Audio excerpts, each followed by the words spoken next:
मेरा भी बनना चाहिए ना भाई। मेरा बन गया अभी तो 19 हो रहा है 20 हो गया कितना अच्छा है।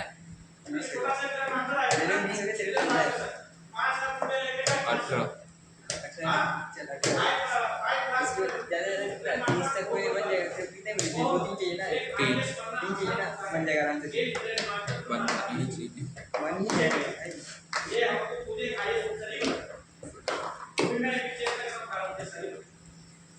मालूम कैसे एक साल में लगभग 400-500 लोग आईएएस प्रोजेक्ट देश में हर साल 400-500 लोग आईएएस निकलते हैं देश का सबसे हार्ड एग्जाम तो भी बहुत बड़ी बात है।